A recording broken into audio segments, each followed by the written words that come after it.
love, the dangers of online dating. It is one of the most desperate love triangles I've ever seen.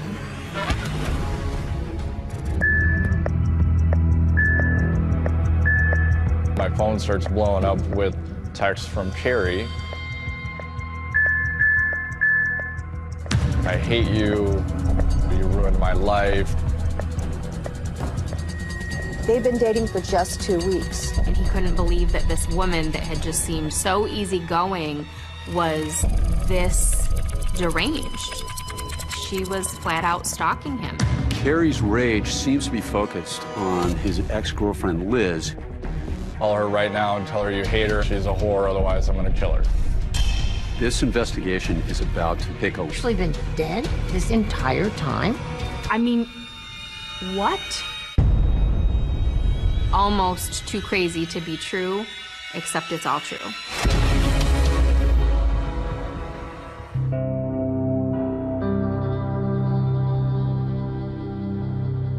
Council Bluffs, Iowa is a Midwestern city with a small-town feel. It has many hardworking people who are willing to help their neighbors, friendly people. It's a quiet, rural community. On the outskirts of the city, on the border near Nebraska, is Big Lake Park. The park is huge. It's almost 200 acres, and there are lakes, one filled with rainbow trout, hiking trails, and playgrounds. Big Lake Park was known to be a place that families frequented. It was very peaceful. But what happened here on a cold winter night in 2015 was part of a mystery that stumped police for years. Ran off into the woods, and then she felt it was safe. Council Bluffs police responded. They had a helicopter over, could not find a suspect. This was a shocking event to have occur, but no one was able to find this woman with a gun running through Big Lake Park. It's a mystery that started 3 years earlier, 10 minutes from Big Lake Park in Omaha, Nebraska, with a man named Dave Krupa. Dave Krupa was a 35-year-old mechanic. I was so fascinated by the fact that Dave Krupa was just a normal guy, a really nice guy. He wasn't the kind of guy you'd expect to find in the middle of a murder mystery. My name is Leslie Rule, and I'm an author. Leslie Rule was so intrigued by this story that she wrote a book about it called A Tangled Web. For fans of true crime, her last name might sound familiar. Rule is the daughter of legendary true crime author Ann Rule, who wrote the book The Stranger Beside Me about her friendship with Ted Bundy. Rule is carrying on the family tradition. Dave Krupa liked women. He made no secret about that, and he made no apologies. Dave Krupa was recently separated from Amy Flora, his long-term mate. They had 2 children together. They'd been together for 12 years. And he was on his own for the first time in a very long time. Dave Krupa moved to Omaha in 2012. He got a small, kind of sad single dad apartment, and he got a job at an auto repair shop there. I didn't know how to venture back into the dating pool. I'd been out of it for a long time, so I felt pretty rusty. I was sitting in an apartment by myself at the time with no furniture, so internet dating was the thing. That was the way to go. The first person Dave met on an online dating site was a woman by the name of Liz Gallier. Her full name is Shanna Elizabeth Gallier, but she went by her middle name, Liz. Liz was a single mother with 2 children, and her kids were about the same age as Dave's kids. She had a business, Liz's Housekeeping. Liz loved taking selfies and sending them to her friends. I thought Liz was very pretty. I was attracted to her right away, so then we set up a date. Dave's first dates with Liz were at a coffee shop, and they just sat and chatted. She was sexy, she was bright and shiny, and she was very engaging. They had a lot of fun together, they got along really well, and it was just a very casual thing. Dave was upfront. He absolutely did not want a commitment. He just wanted to have a little fun. And he was clear with every woman he met that that was the case. And Dave was starting to meet a lot of women. Mary, Kathy, Joyce, Beth, Margaret, Sandra. If the chemistry was there and the woman was willing, Dave was more than happy to explore a sexual relationship. I was kind of going wild, just, you know, being free for the first time in a long time. When Dave's outlook on casual hookups changed when he met somebody the old-fashioned way, face-to-face in a chance encounter. 6 months after I met Liz, I'm at the counter managing the shop, and I'm the person greeting customers when they come in, and an extremely attractive woman walks in the door. It's a woman named Carrie Farver. She brought her Ford Explorer into his shop to be worked on, and she was beautiful, a lighthearted air about her. When we looked at each other, there was a little spark. You know, we both smiled. You know, you feel that sometimes. Carrie Farver was a 37-year-old single mother to a 14-year-old son. She was a computer programmer at a big firm in Omaha. She's showing me something inside the vehicle, and we're standing there, and we're very close, you know, within a couple inches of each other, and there's some tension. Carrie talked to me about meeting Dave, and she was like, you know, this guy, totally not my type, but there was just something there. Then a few days later, he came across her profile on the same online dating site that he had used when he met Liz. So Carrie and I ended up going to Applebee's for our first date. We hit it off. As we're getting up to leave, I asked Carrie if she wanted to come over and hang out. And she said yeah. So we went back to my place. We shared a kiss. And then it got a little hotter and a little heavier. And then Carrie stopped and said, okay, if we're gonna do this, and this implying sex, that's all it is. You're not my boyfriend, I'm not your girlfriend. I felt like I hit the jackpot with that. I couldn't have wrote it better. One slightly awkward thing, the night of Dave and Carrie's first date, Liz Gollier came by Dave's apartment to pick up some things that she'd left there. I walked Carrie out the front door, and she walked right by Liz, and they probably saw each other for 6 seconds. It was just a brief encounter, maybe 10 seconds or less, but this encounter would go on to have lasting ramifications for all three of them. Carrie didn't seem at all bothered by her encounter with Liz. In fact, she didn't even mention it when she visited with her friend Amber. She said that during the date she had fun and that she laughed a lot and hadn't laughed like that in a long time, and she didn't know what would happen, but it was working right now. Carrie's job happened to be right around the corner from where I lived versus an hour from where she lived. She had a big project coming up at work. She was working very late hours. Dave offered for her to stay at his house so that she wouldn't have to make that commute back and forth. I mean, at this point, I've known her 2 weeks and she's got a key to my apartment. I was feeling pretty comfortable with her. November 13th, 2012, Dave wakes up and gets ready for work, and about 6:30 a.m. he leaves for work for the day. I give her a kiss and I say, I'll see you later. When Dave said goodbye to Carrie that morning, he had absolutely no idea the nightmare that his life was about to turn into. My phone starts blowing up with texts from Carrie. I hate you, you ruined my life, what is going on? I was blown away.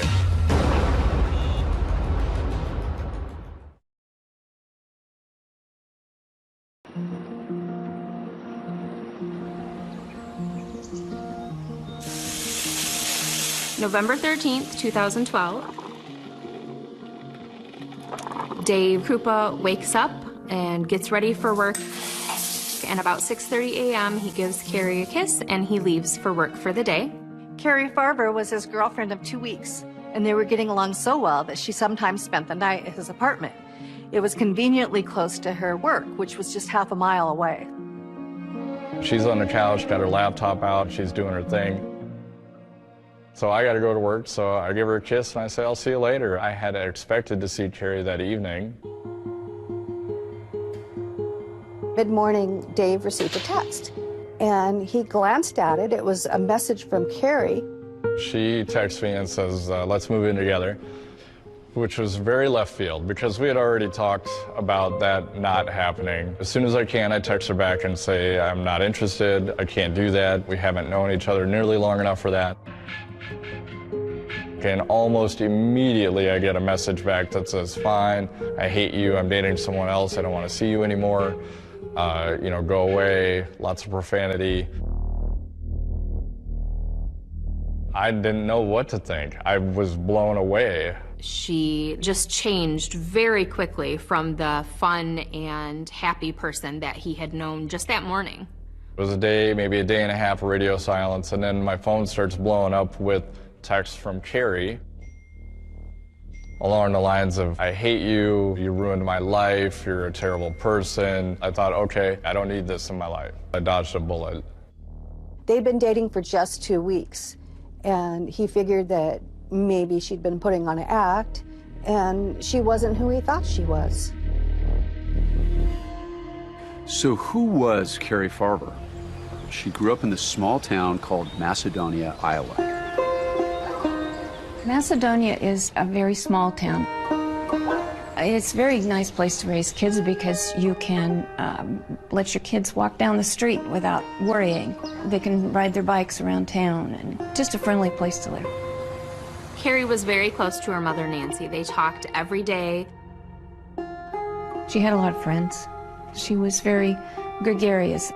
By all accounts, Carrie lived fully. When you look at the photograph, she's vivacious.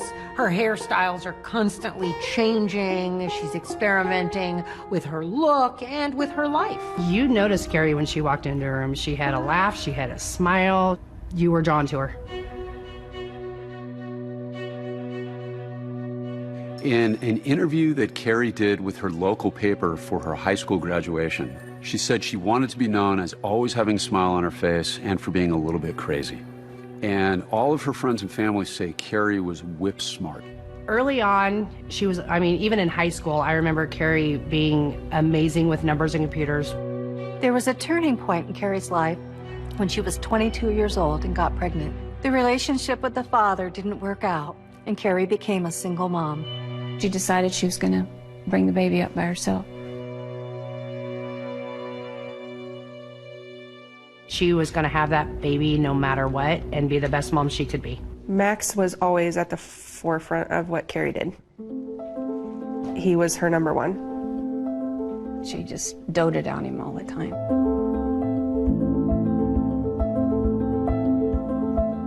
But I think she was a little overwhelmed just being on her own in her late 20s. She started developing depression. Carrie had been diagnosed in her 20s with bipolar disorder.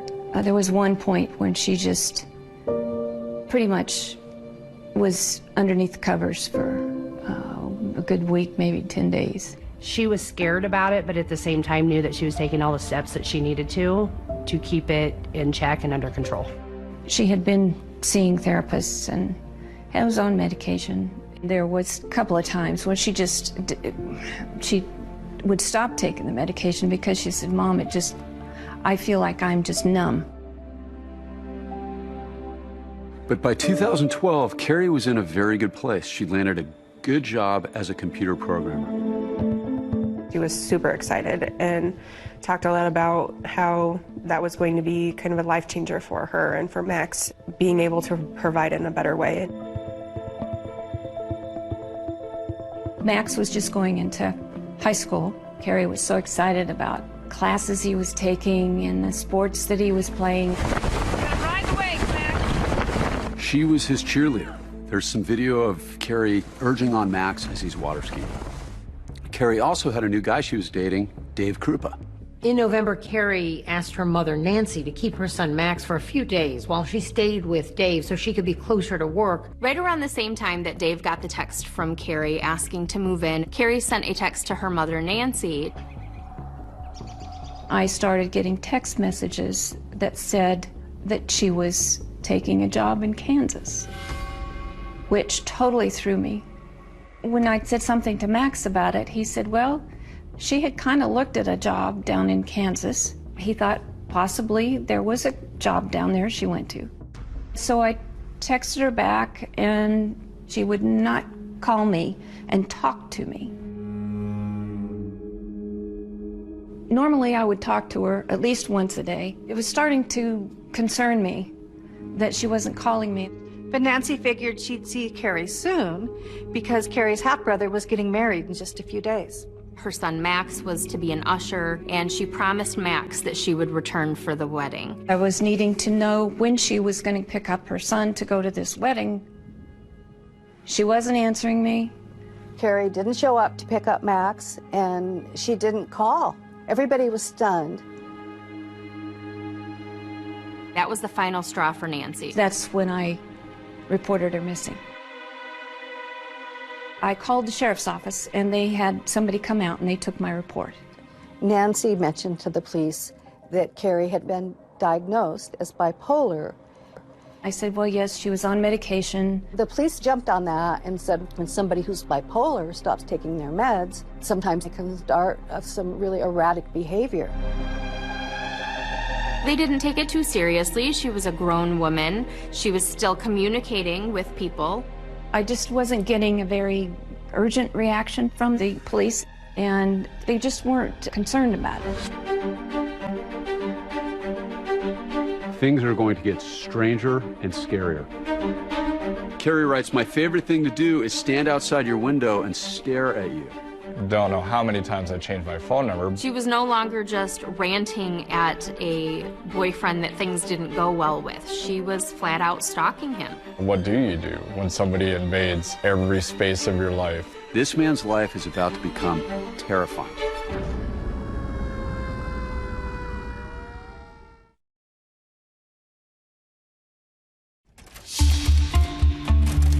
What had he done to make her hate him so much?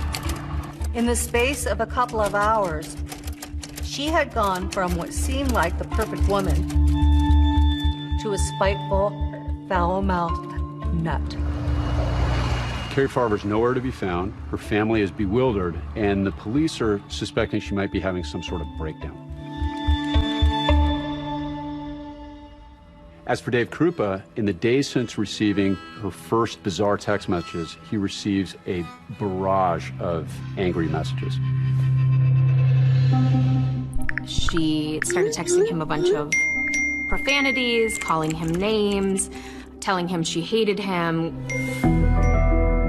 They were bad, and they were just all about how bad of a person I am. Carrie was acting like a woman scorned. Her messages were filled with jealousy and rage. Carrie's rage seems to be focused on his on-again, off-again ex-girlfriend, Liz, who he had dated before Carrie. Which is confusing to Dave because Carrie seemed to be so unaffected by her first interaction with Liz. And Carrie is contacting Liz directly, too. Liz gets into contact with me and says that now Carrie is harassing her via text and email. She was very upset. She wanted to know how this woman that she just had this chance encounter with at Dave's apartment got her phone number, got her email.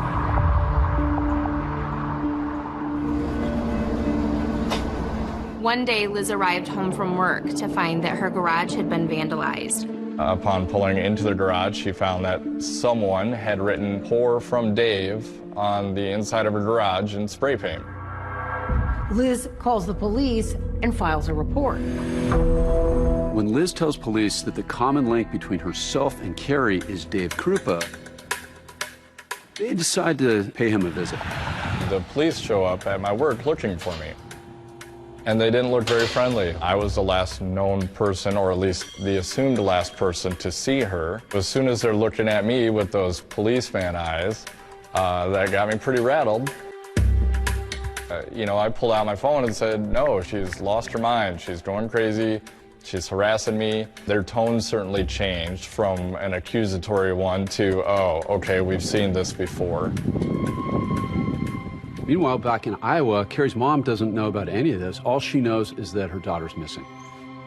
Carrie's mother had filed the missing person report with the police, and she was becoming increasingly concerned with each passing day.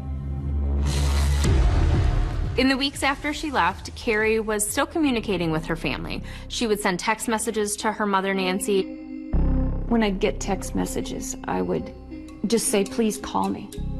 I just need to hear your voice. And she would say, well, this has got to be good enough for you. And Maxwell started getting texts saying, we're going to be moving you down to Kansas. You're going to go to school down there. And he was really scared. It was just shocking to me. Nancy is so concerned that she takes over guardianship of Max in Carrie's absence. In addition to her brother's wedding, Carrie was missing more family events. She was absent for her own birthday. She missed Thanksgiving. She wasn't around when her son Max turned 15. She even missed her own father's funeral. And when she didn't come home for that, her mother knew that something was very, very wrong. Carrie texted, "I'm sorry I missed the funeral." Nancy responded, "The only way I will know that this is you is if you call me and I hear your voice." The weather had changed and was starting to get colder. We went into her house, and I noticed her winter coat was sitting on the chair. And I thought, she doesn't have any warm clothes with her. What is she gonna do? How is she getting along? Where is she eating? What is she doing? It was terrifying. It was scary not knowing where she is. Okay, maybe she had gone off her meds. There had been times in the past when she had thought, maybe I don't need these. The text got mean at one point too, and saying that I wasn't a good mother and that I was controlling. In the middle of that bleak winter, only one thing was certain. People were afraid. While Carrie's family was afraid for her, Dave Krupa was growing afraid of her. I would regularly receive 60 plus texts a day, 100 emails a day. It was not uncommon. And as far as phone calls, hundreds of hundreds. And I'd changed phone numbers so many times, it was ridiculous. Carrie would refer to Liz in her messages. She is nothing. She's a fat cow. She looks like she lost her puppy. Maybe she'll do us all a favor and kill herself. LOL. She wrote to Liz, "If you don't keep your hands and lips off my man, I will hurt you." And she seems to be everywhere. On one specific occasion, I was sitting in my lazy boy with my feet up, watching TV, trying to relax, and it's nighttime. And I get a text saying, "I see you, you're sitting in your chair with your feet propped up, wearing a blue shirt," and those things were true. She was no longer just ranting at a boyfriend that things didn't go well with. She was flat out stalking him. Carrie writes, "My favorite thing to do is stand outside your window and stare at you." Then finally, there's a clue. One night in January, about 2 months after all of this started, Dave came home from work and there was a vehicle in the parking lot.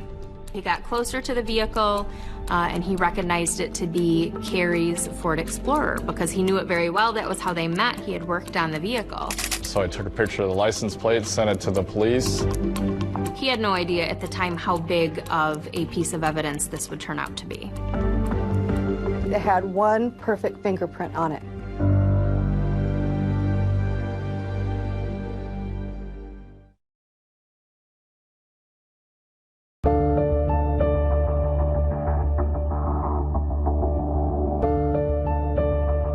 In the weeks following Carrie Farver's disappearance, police in 2 different states are trying to find her, but for 2 totally different reasons.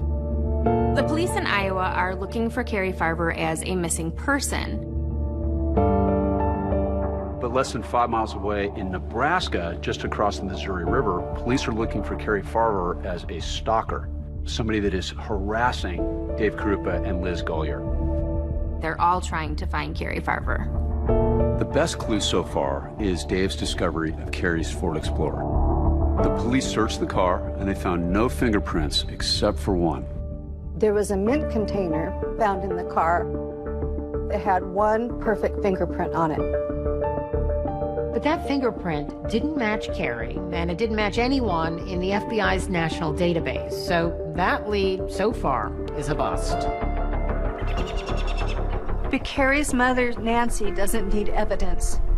She knew in her gut that something had happened to her child.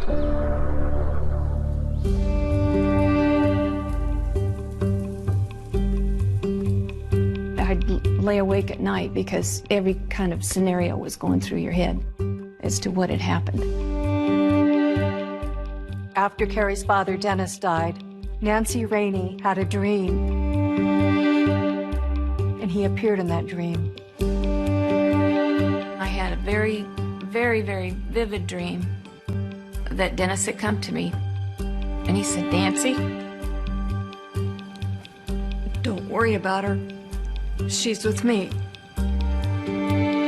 But of course, I was always kept hoping that we'd find her, that she was okay.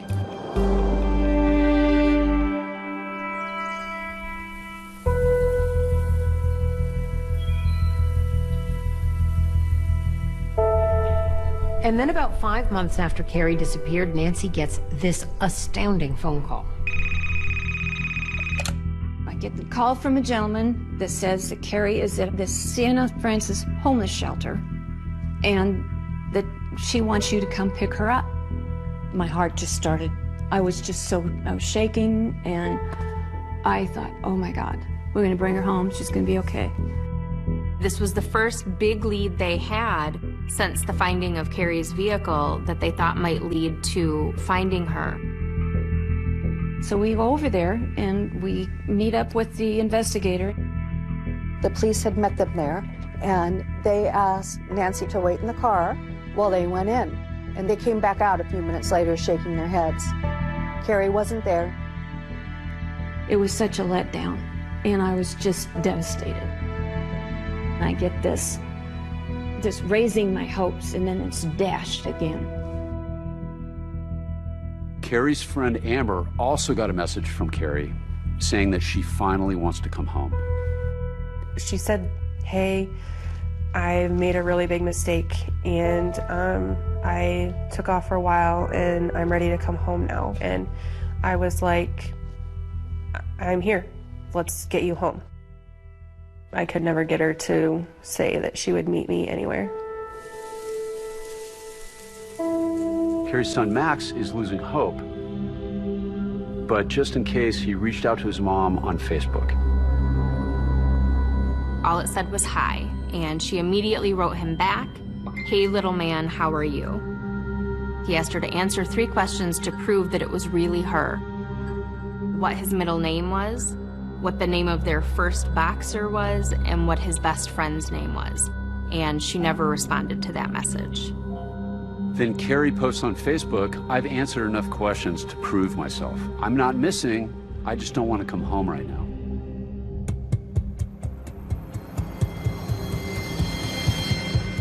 Meanwhile, the stalking of Dave Krupa and Liz Gollier has been escalating. As the months went on, he'd received thousands of texts and emails threatening him.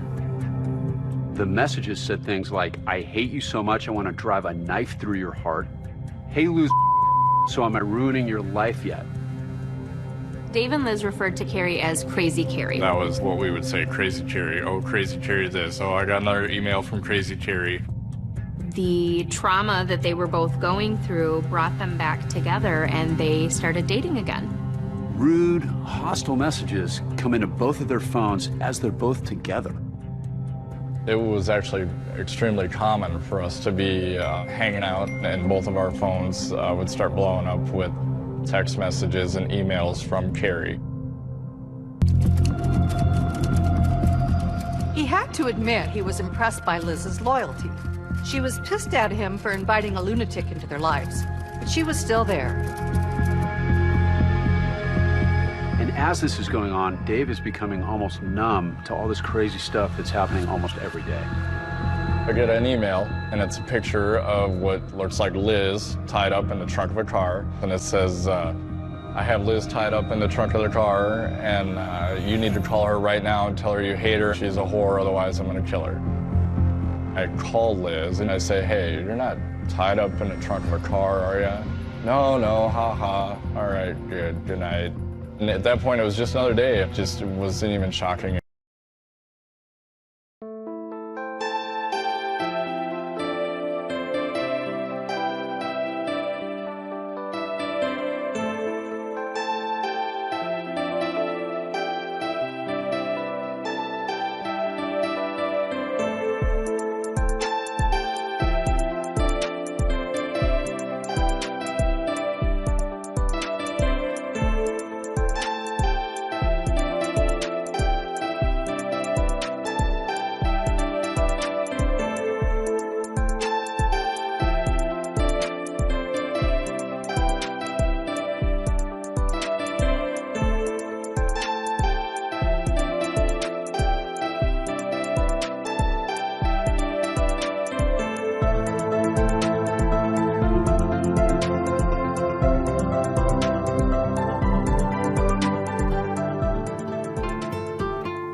Swear I won't forget this, why do I regret this? In my mind reckless, thoughts are feeling endless. Sitting up, I'm breathless, anxiety's infectious. I feel so defenseless, betrayed and embarrassed. I hate being open, I hate being broken. I feel like an ocean filled up with emotion. Anger ain't a potion, rub it on like lotion. I can feel it soaking, reopen, the scars have awoken. I can't move on till I let go. I feel so lost, never at home. Need to be strong, every breath hold. Cause I can't move on till I let go. I can't move on till I let go. I feel so lost, never at home. Need to be strong, every breath hold. Cause I can't move on till I let go.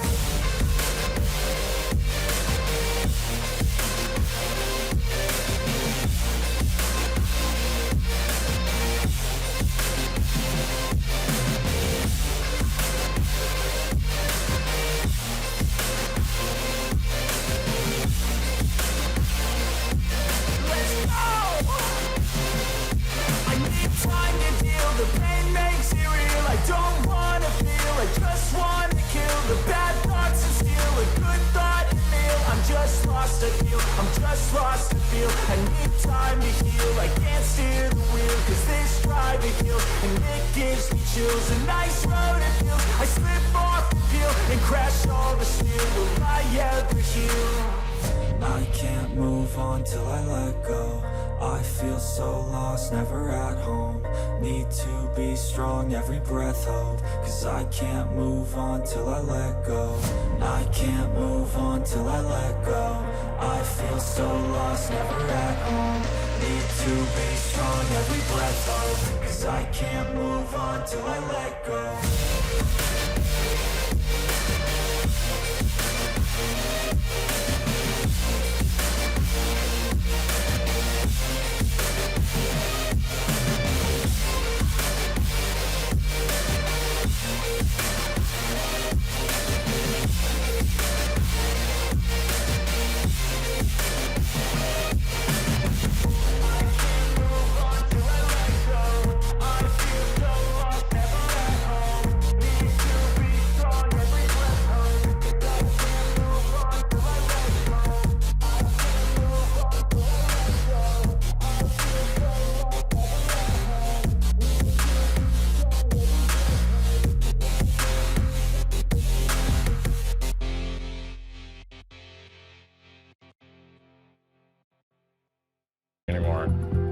Carrie even emailed Dave with a link to an obituary for Liz. In it, she writes, I didn't know her very well, except that she was a whore and a man-stealer. Thank God she is gone. But as crazy as a fake obituary is, things get even creepier and deadlier.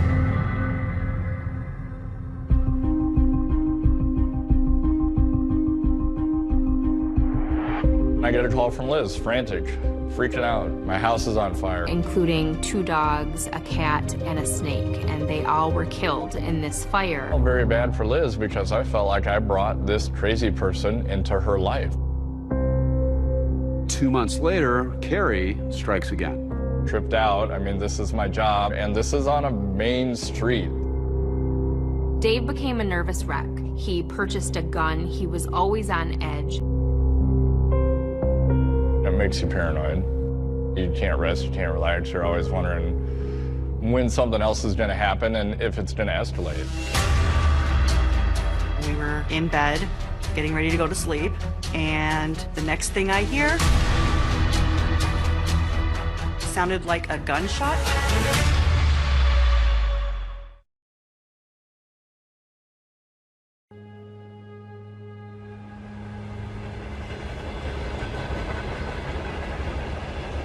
On the 1-year anniversary of their first date, Carrie Farber sends Dave Krupa a message, to my husband. The email included The stalking at that point was quite apparent that she had been in and around the building. Dave Krupa and Liz Gollier have been the focus of Carrie's stalking for over a year now.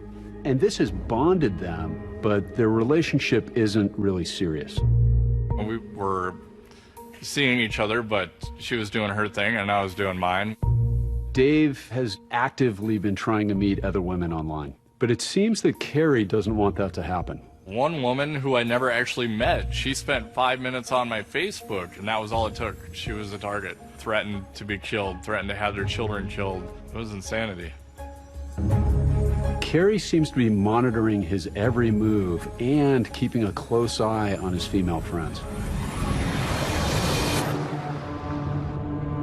In January of 2014, I drove from Sioux Falls to Omaha to visit with Dave. I have known Dave since high school. Dave and I have just always had a special connection. We've always been more than friends. We were in the living room of the apartment, just chatting old times. Within a couple of hours, his phone was going crazy. Apparently, Carrie saw her come in. I actually got a text to the effect of, "I see you in there with that whore." He told me that he was having issues with an ex that was stalking him. A few hours later, we were in bed, getting ready to go to sleep, and the next thing I hear sounded like a gunshot to me, which was actually a brick being thrown through the bathroom window. I was in a panic. I didn't know what was happening. Police, they came over and talked to Dave for a few minutes.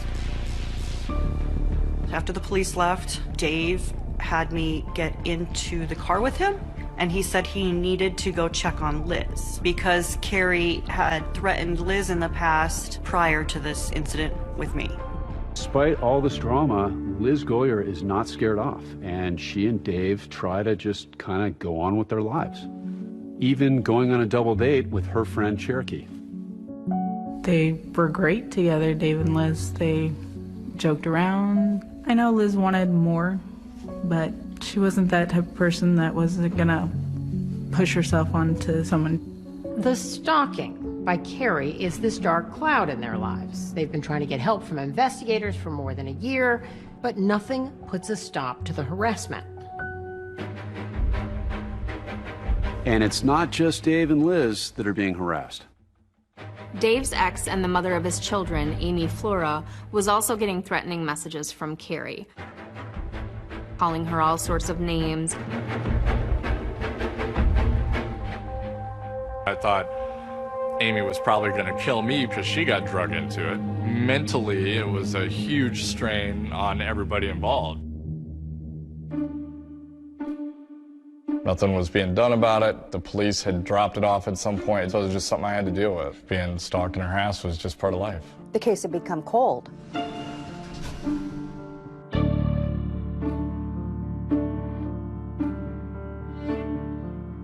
Detectives Ryan Avis and Jim Doty worked at the Pottawatomie County Sheriff's Office in Council Bluffs. Neither Avis nor Doty had actually been working on the case of the missing Carrie Farver, but they'd been aware of it in the police department.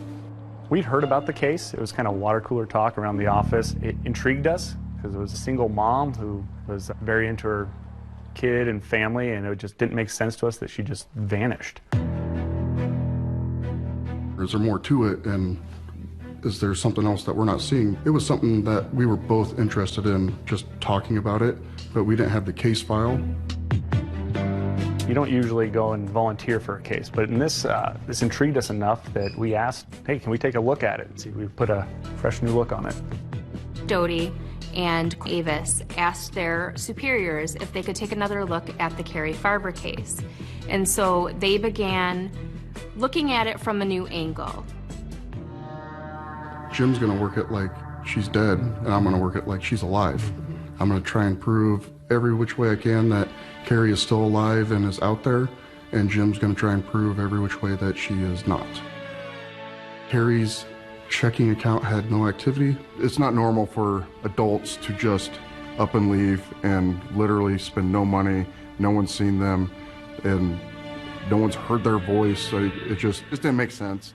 And one of the things about these text messages, they don't look like they're written by Carrie. They're filled with spelling errors and grammatical errors. And her mother said Carrie never would have sent messages like that. Detectives Doty and Avis were aware that Carrie had been diagnosed as bipolar, but they didn't think it had anything to do with why she went missing.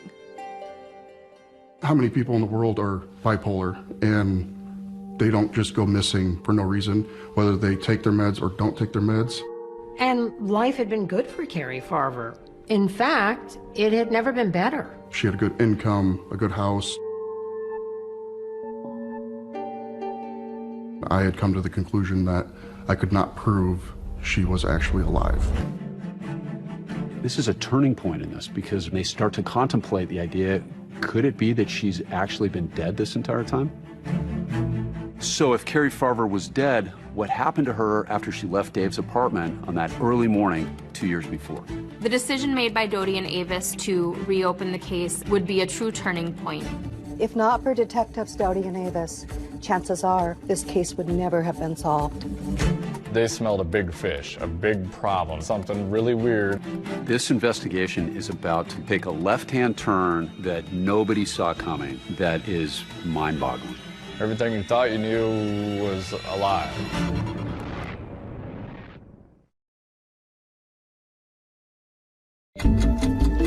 This is a bizarre and twisted case of a fatal attraction.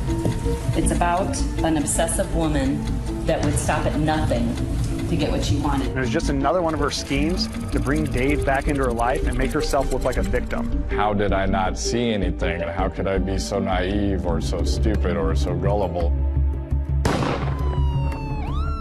It changed this from a missing persons investigation, and now it's a homicide investigation. Is there anyone that you think would want to hurt Carrie? How could this person do this to my daughter? For what reason? The key to the case is figuring out if Carrie is not alive, who has been actually sending these messages to Dave and to Liz. This isn't good. So now this person is armed. They've already proven to be dangerous. It was like the killer wanted to keep a keepsake of what she had done. It was just chilling. Holy Christ, this is despicable. With no body, no murder weapon, no witnesses. I mean, what?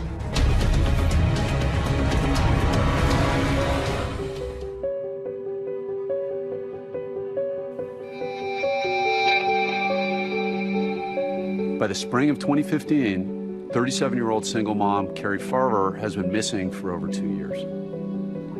Nobody has seen her and nobody has heard her voice. The only sign of her was through texts and email.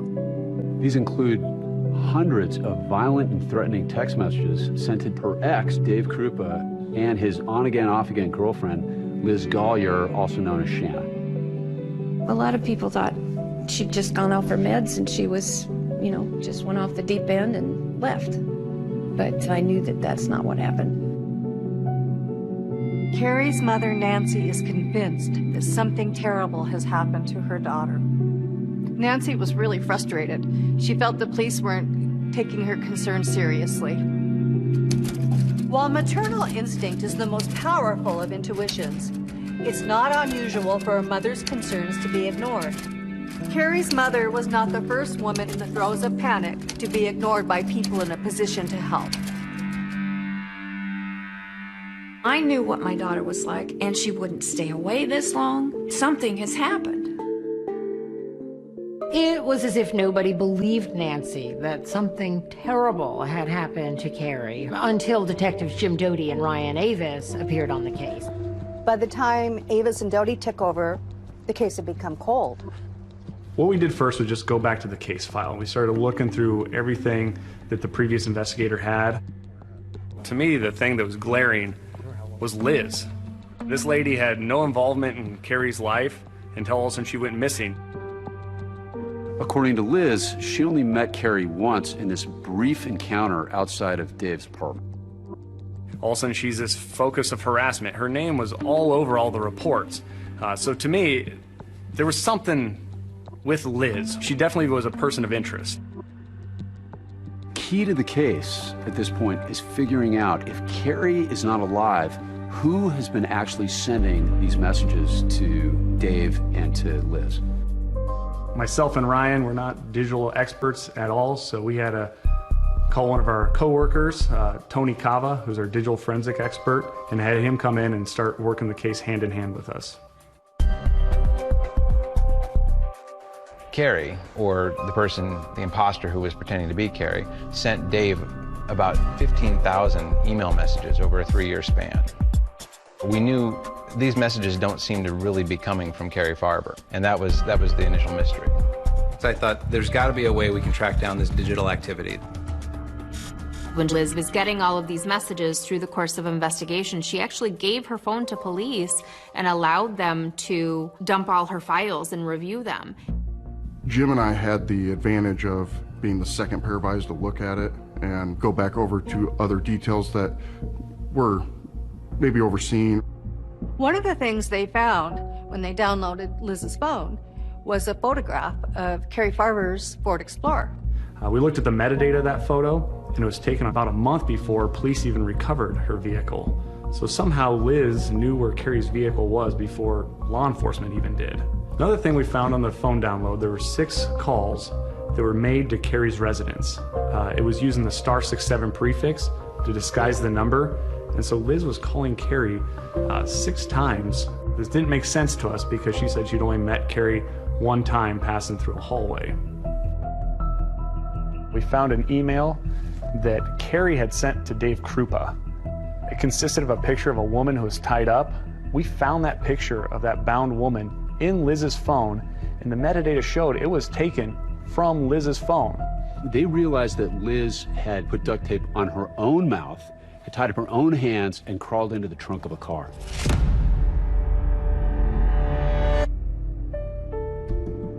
I wanted to go talk to Nancy and tell her that I believed her.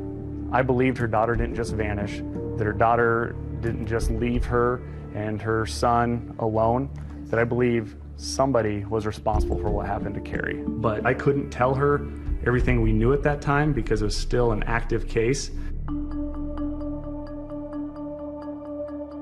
When he called, he said, "Can I come out and talk to you?" And I was just a little bit short with him because I thought, you haven't done anything so far. What are you going to do now? I said, okay. So he came out and he said, I just want you to know, he said, I don't think she left on her own free will. And that was the first time anybody in his authority position had told me that. She was happy to know that we had reopened the case and that we had made some progress. I honestly felt like maybe something was going to happen now. And this visit leads to Dodie and Avis looking at yet another clue. It's a clue that had come up earlier, but now with Liz Gollier in their sights as a suspect, their fresh eyes make all the difference. So when we went to interview Nancy, she informed us that she had received a picture of a check via text message. Right after Carrie disappeared, Nancy got a text from her, and it said that she had sold all of her furniture and she wanted Nancy to let the buyer into the house to let them pick it up. I'm to help this person go into her house and get her furniture out of there, and here's the check. She texts me a picture of a check from a person that was made out to Carrie. And it was signed Shanna Gollier, which we knew Liz Gollier, real name was Shanna.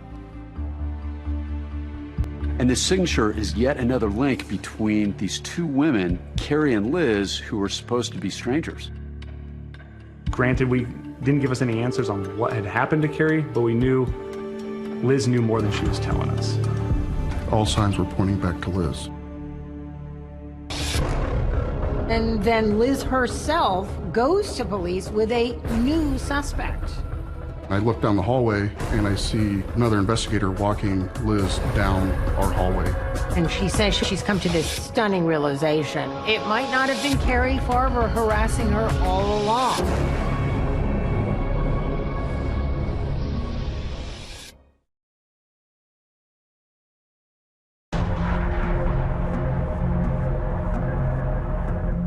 Police have been taking a close look at Liz Gollier. All of the investigating they had done was leading them to the idea that Carrie Farver was dead and Liz had been impersonating her this entire time. Looking at Liz's phone download, we had the picture of Carrie's vehicle. We had the *67 phone calls that Liz had placed to Carrie's home phone number. And there's one more piece of evidence, that mystery fingerprint left in Carrie's car. But so far, police can't find a match in their database. One of the things we did when we took the case is we had that fingerprint compared to Liz's fingerprints, and it was a match. Doty delivered startling news to Dave Krupa. He told him that they suspected that Liz Gollier was pretending to be Carrie. Police had come to me and said, Liz is the culprit. But I still hadn't seen any evidence myself. So I was either trying to ignore the whole thing or trying to understand how this person I spent so much time with could be this other person I didn't know. He never questioned his stalker's identity. She said she was Carrie, so who else could it be? Dave would receive messages from Carrie while he and Liz were together, so Dave thought, how could Liz be the stalker? Meanwhile, police can't prove that Liz murdered Carrie, and there still isn't enough for an arrest. At this point, police get a lucky break. In December of 2015, Liz Gollier walked into the Pottawatomie County Sheriff's Office. I look down the hallway and I see another investigator walking Liz down our hallway and into his office. So I eavesdrop a little bit. I hear Liz telling the other investigator something about a harassment report. Liz leaves, and Detective Avis sees an opening. Liz Gollier coming to us and wanting to talk about something was a huge moment and an opportunity that we could not miss. Within 30 minutes of Liz leaving our office, I hop in my truck and I drove to her house in Council Bluffs and just knocked on the door. She opened the door and I told her I was an investigator with the sheriff's office and I had heard she had stopped in. Hi, was it Shannon? Yeah, or Liz. And I told her that I didn't have a heavy caseload at the time and I'd be more than happy to help her with whatever report that she had tried to file. She let me come in, we sat down and talked. My sergeant you had just talked to, and he said that you were trying to file harassment. Yeah, a harassment. The reports have been made against Carrie Faver. Carrie Faver? Yes, F-A-R-E-R. I knew who Carrie was, obviously, and I just played dumb. I wanted her to think that I had no clue of what she was talking about, just to lower her guard. She used to date my boyfriend, only for about 2 weeks. Liz tells Avis she's come to this stunning realization. It might not have been Carrie Farver harassing her all along. I'm not really sure if it really is Carrie Faver. She believed that it hadn't been Carrie who was stalking Dave all this time after all. In fact, she believed it was Amy Flora, Dave's ex. Amy Flora is Dave Krupa's ex-girlfriend and also the mother of his children. All these years, Liz thought she had been harassed by Carrie, but now she thought maybe it was actually Amy this whole time pretending to be Carrie, and that would make more sense, right? They only dated for 2 weeks, and I don't understand why a person would still be stalking him almost 3 years later. It's getting ridiculous. She keeps stalking me on Facebook. So Amy still would like to be with Dave? I'm guessing. I don't know. Okay. I have no clue. I just want her to leave me alone. I then request, hey, could I do a download of your phone to extract those messages? We have a machine that'll plug in your phone. Sign right there. You're giving me consent to retrieve the information. In that moment, I was so giddy, I can't believe I'm going to download her phone and she's just going to hand it over to me. When Liz's phone was downloaded in 2013, Liz was a victim, reporting a stalker. So only the current information was downloaded. Now, however, she was a suspect, and she was unaware that detectives have the ability to download everything on the phone, even things she thought she had deleted. I ran it straight to Tony Cava. Tony Cava, who is the forensic digital expert, is going to actually start examining her phone. But in the meantime, there is an even more pressing concern. Dave Krupa's gun is missing. I purchased a pistol for self-protection in case Carrie would come in the house with ill intent towards me or my children. Dave came home one evening and noticed something was amiss. The box that I kept the weapon in, it's been moved. So my stomach drops. I'm just, oh no. I open the box, the weapon is missing. So I immediately call the police and tell them I have a firearm stolen. Liz had mentioned the missing gun to Detective Avis. She implied that Amy Flora was the thief. Do you know what kind of gun it was? The 9mm. 9mm? I know it was Smith & Wesson only because I seen the box. This isn't good. So now this person is armed. They've already proven to be dangerous. So it was a heart-stopping moment. The missing gun. On December 5th, 2015. There was a lot of blood, and she was But she kind of changed that story and eventually said Amy Flora shot her. Amy Flora, Dave's ex and the mother of his 2 kids. To police, this story makes very little sense. When I learned that Liz Gollier had been shot out here, I found it highly suspicious that the day before she felt the need to tell me that Dave Krupa's gun had been stolen too, and less than 24 hours later she is shot. I mean, it's just odd, to say the least. I never believed that Amy Flora shot Liz Gollier ever. She had an alibi, and Immediately that evening, Another one of her schemes to bring Dave back into her life and make herself look like a victim. When the shooting happened, this is finally when Dave gets it. At this point, Dave can no longer deny the truth. It's Liz, not Carrie, who's been tormenting and stalking him for all these years. It was undeniable at that point. I knew it was her, and I knew it had to be my gun. It was like running into a brick wall in a race car. It'd be like if gravity just failed. The first thing my mind did was start to go back to all the things that had happened over all these years, and how did I not see anything, and how could I be so naive or so stupid or so gullible? Everything you thought you knew was a lie. For Dave, the frustration at this point is overwhelming. If they don't arrest her soon, I'm gonna kill her. Deputy Tony Cava is actually on a mission to prove Liz is the culprit. He has the recent download of Liz Gollier's phone and all of the messages that are supposedly been sent from Carrie Farber.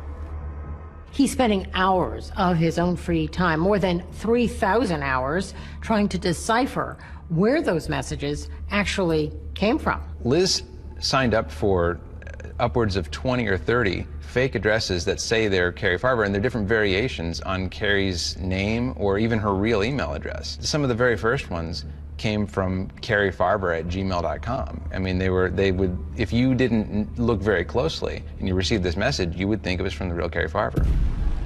His patience and his persistence pay off, and eventually he is able to trace the messages right back to Liz Gollier. Every account that we look at, every impersonated message, every text message, there's always a connection back to an account that she has, to a device that she has, or to her house. Cava also discovered that part of her ruse, Liz was using an app which actually allowed her to send messages and receive them at a later time. She was able to send messages pretending to be Carrie, and they would arrive while she was sitting on the couch next to Dave. From Dave's point of view, Liz couldn't have sent it because she was sitting next to him the whole time. It gave a perfect alibi to Liz.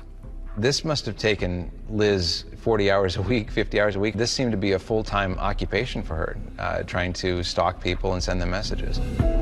For Doty and Avis, the mission at this point is to get more evidence to speed up the investigation. We brought her in for an interview about 2 weeks after she was shot. Doty tells her he's working on a missing person case. They're trying to find Carrie Farber. The case is regarding Carrie Farber. Are you familiar with her? Barely even know her. Yeah. Ran into her one time. Okay. Just bypassing her, going into Dave's apartment to pick up my stuff. We developed a bit of a ruse that we were going to employ on Liz. We were going to tell her that we had found remains that we believed were Carrie. We got a pretty significant break in the case. Okay. There have been some remains that have been located. Okay. The initial indication is that these remains are Carrie. Okay. Okay. Is there anyone that you think would want to hurt Carrie? I didn't know her long enough to know if anybody wanted to hurt her. Liz then again shifts the blame away from Carrie Farver towards Amy Flora. She was with him for 12 years. And she still goes in and out of his life all the time. So. Yeah. So you think she could have been the person that did some of that stuff to you? I'm just saying, as another person who would be possessive of Dave, it would be her. Yeah, when I'm sitting across from Liz, I knew most likely she was a murderer. Even though she didn't look intimidating, that was always in the back of my mind. I knew that she was responsible for whatever happened to Carrie. And I knew in order for us to solve this, she was gonna have to believe that I genuinely thought Amy was responsible for all of it. In my head, I'm thinking if she was bold enough to go and shoot you, okay, she could easily be bold enough to have done something to Carrie. And that's where Detective Doty tells her that he needs her help to get Amy to confess to Carrie's murder. We told Liz, if you get any type of messages from Amy to have anything to do with what happened to Carrie, to let us know. That's like gold to me if we had something like that, because then we could start building a case. We knew she'd give us that information because she wants to see Amy out of the picture. She wants to see Amy in jail. Police are hoping Liz will incriminate herself, give up details about the murder, and possibly lead them to the body. This is a genius move by the police. The question is it going to work? All right, thank you much. I appreciate it. You're welcome.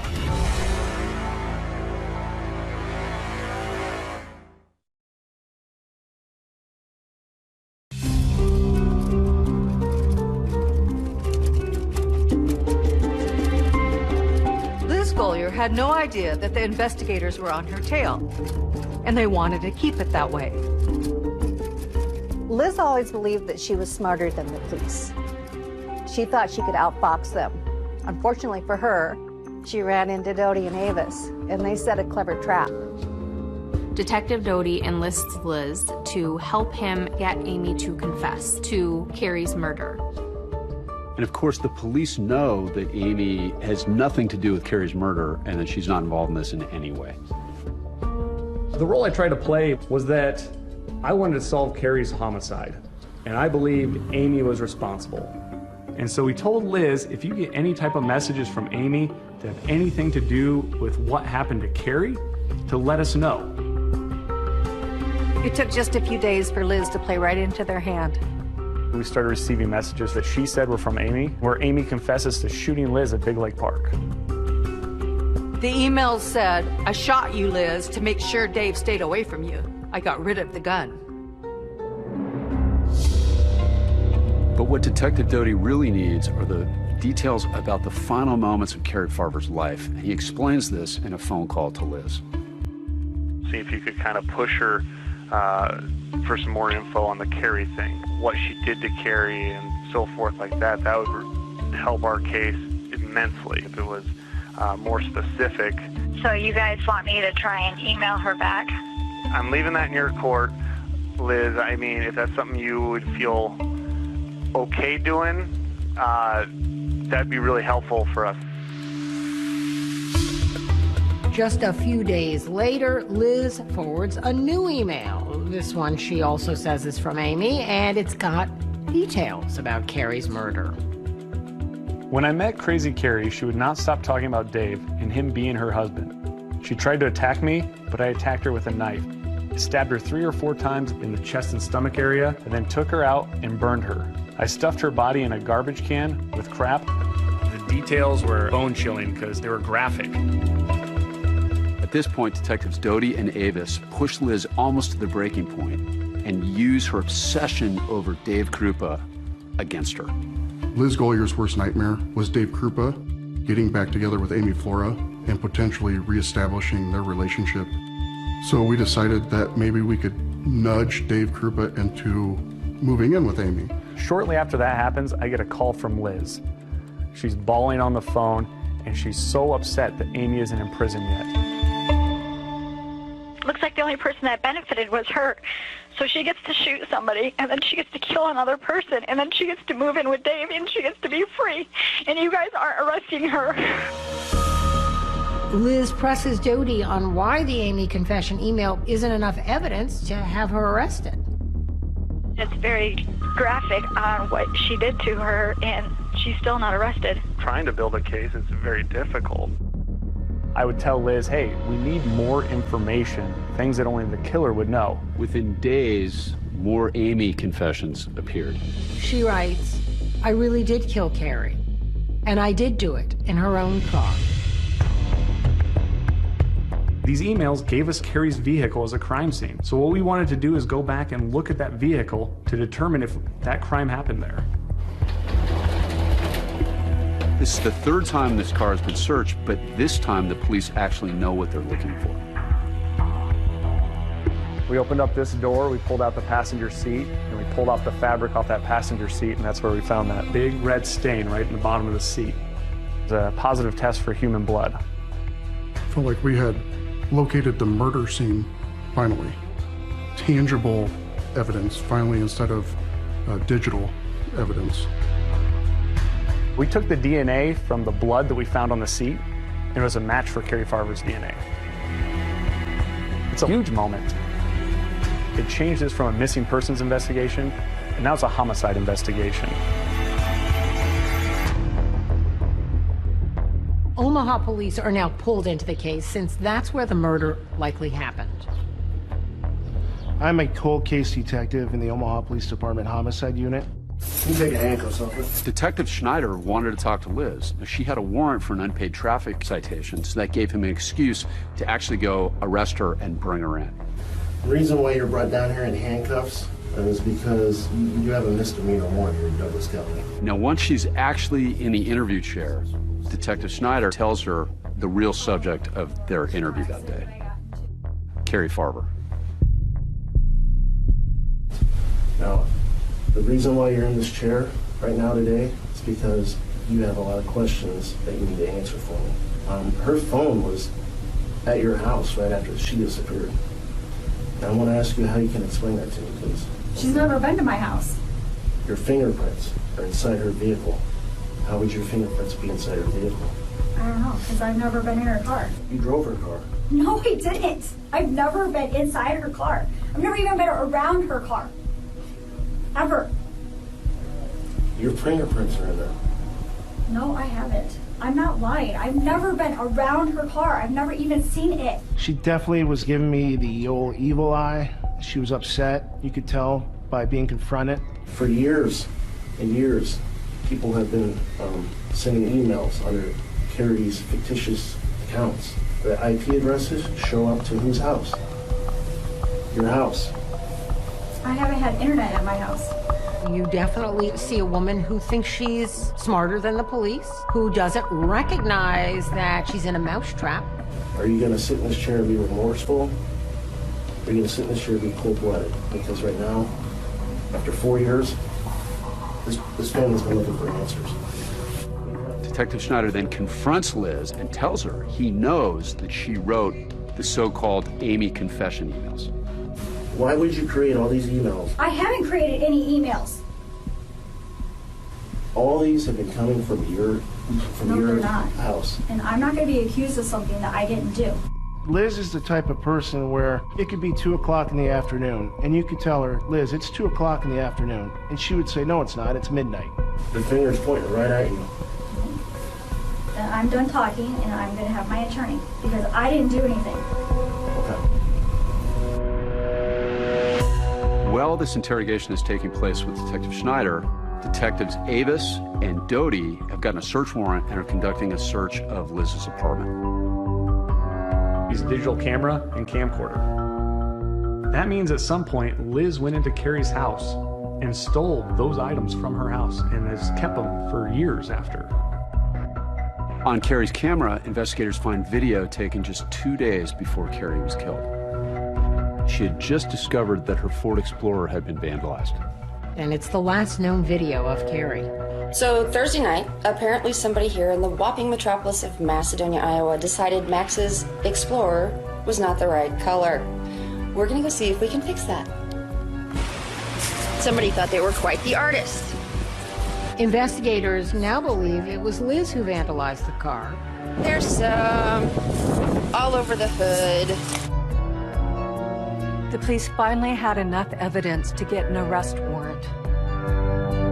But the strongest evidence against Liz is actually discovered after her arrest. I came to a photo that no one had seen before. It was like the killer wanted to keep a keepsake of what she had done. It was just chilling.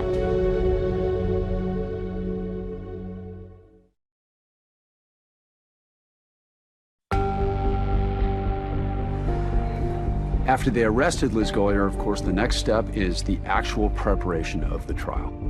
Douglas County Prosecutor Brenda Beadle took on the case. This was by far, it would take some convincing to make somebody believe that it actually happened. James Martin Davis is somewhat of a legend in Omaha, Nebraska, a very, very well-known defense attorney. Davis saw huge flaws in the case against Liz Gollier.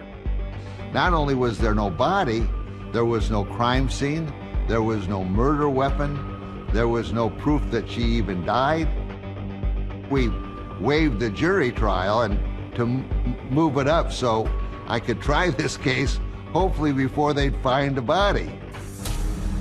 In waiving the jury trial, Davis is requesting that the trial be presided over by a judge as the fact finder instead of a jury. And we want to get it over with. They're scrambling now still to find the body, and they don't have a body. A few months before the trial, Ryan Avis and Tony Cava paid a visit to Dave Krupa, just as they had many times before. And they turned around to leave, and Cava, kind of as his afterthought, said, hey, is there anything, we missed, anything at all? The last few times we talked to him, he always said no, he couldn't think of anything. For some reason, Dave remembered he had a tablet that was in storage for the past couple years. Had been in a box for I don't know how long, a year and a half probably. And I don't even know why I thought about it. When I examined the tablet, it had a micro SD card in it. And that memory card, it looked blank. If you plugged it into your computer, it would look like there was nothing there, but there was deleted information. That SD card, it turns out it had been in Liz's phone. And it had thousands and thousands of deleted images that she thought were gone. But we were able to retrieve them. There were selfies that Liz had taken. I mean, there was everything that you would normally have on your cell phone. But then I came to a photo that no one had seen before. It was reddish, and I wasn't sure what I was looking at first, but it turned out to be a human foot. A human foot with a tattoo. And the foot was decomposing, so this person was dead. So you have to wonder, whose tattoo is this? What we discovered is that Carrie Farver had that tattoo on her foot. And we were able to figure out that Chinese tattoo was the symbol for mother. Mother. It was a role she loved. And of course, she loved her own mother. How perfectly fitting that the symbol of the thing most sacred to her would be the single most powerful evidence to emerge. This photo, it was shocking. It made me realize that Liz Gollier killed Carrie Farver, and she's taking photos of her body. It's really disturbing, almost like a keepsake or a trophy. I felt like our case was not the strongest before this, but once we had this, I felt confident. Armed with this powerful new piece of evidence, prosecutors head to trial.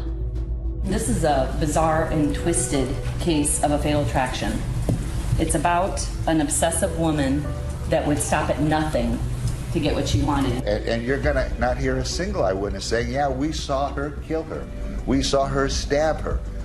Not a single eyewitness even saw my client with the victim in this case. The prosecution truly did a masterful job laying out everything they had. Of course, key to the prosecution, those messages sent over years and years of Liz impersonating Carrie and pretending Carrie was alive to her mother and her son. Those messages led Carrie's son, Max, to reach out to his mom 3 years after she disappeared. He wrote, "If this is really you, please come back. I want you to be at my graduation." It's so evil. It's so harsh for this family to see these and get hope. She's just diabolical and just cruel. It's mind-blowing that someone was capable of doing all of these things over the time period that she did them, years. Even Liz's own attorney is struck by his client's cruelty. I would think to myself, without disclosing my feelings to the client, I thought, holy Christ, this is despicable. But it doesn't mean that they're first-degree cold-blooded murderers. As for Liz, she remained unfazed, even through the most graphic, damning testimony. She was a nice woman, never displayed any emotion. As for the motive, the prosecution doesn't have to prove that. But in this case, it seemed pretty obvious. Liz Golyer's motive was a man, and that man was Dave Krupa. I tried to show, wait a minute, this guy's a nice guy, but he's not somebody that somebody would kill for. And why would she kill Carrie Farver?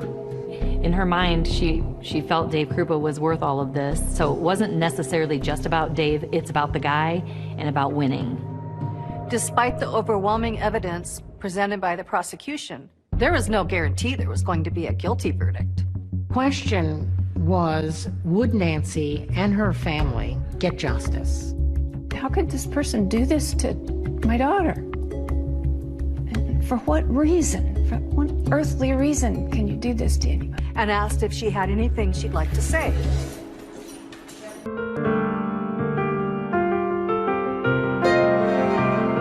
This is one of the few cases that went to trial with no body, no murder weapon, no witnesses.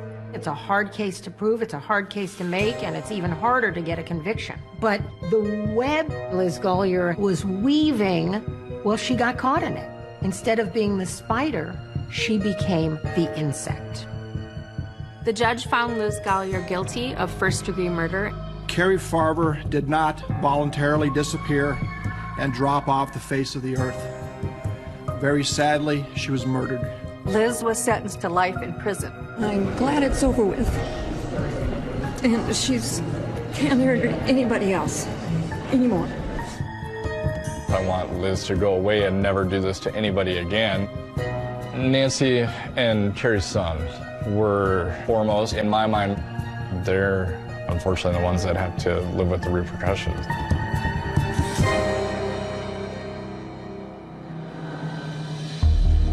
Since 2017, Liz Golyer has been at the Nebraska Correctional Center for Women. ABC News reached out to Liz Golyer for an interview. She declined. But she has exchanged letters with author Leslie Rule. Liz wants out of prison. She's claiming that the real killer is still out there. I will not stop fighting until I am set free and they find the right person. She's a psychopathic, toxic narcissist. It's all about her. As for Dave, the years of being stalked and harassed and fooled by Liz have had a big impact. I'm paranoid as hell. I really am. I don't trust anybody. I really don't.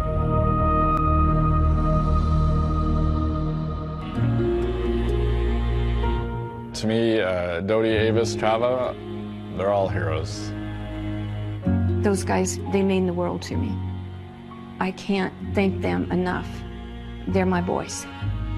You just kept thinking about Nancy and Max, and that's kind of what just kept driving us, is to get them answers. And it was important for us to clear Carrie's name because she was accused of stalking, she was accused of harassment, and she didn't do any of those things, and that's not who she was. It's almost like murdering the victim twice. Because first she actually murders her as a human being, and then she's murdering her reputation and her memory. It's so fundamentally evil. You know, there's no fate bad enough for her.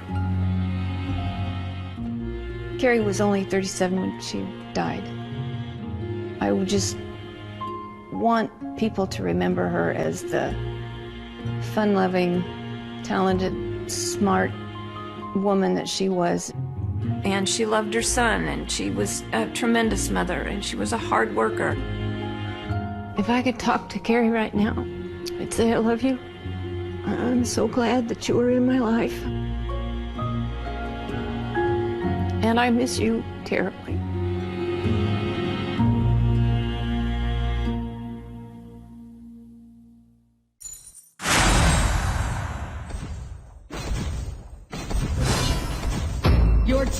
has destroyed a tower.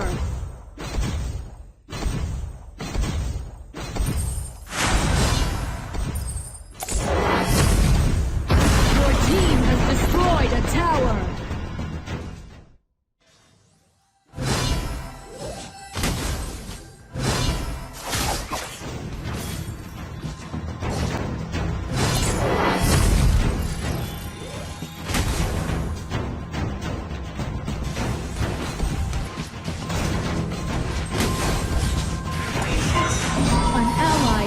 Defeated. Attack! You have been defeated.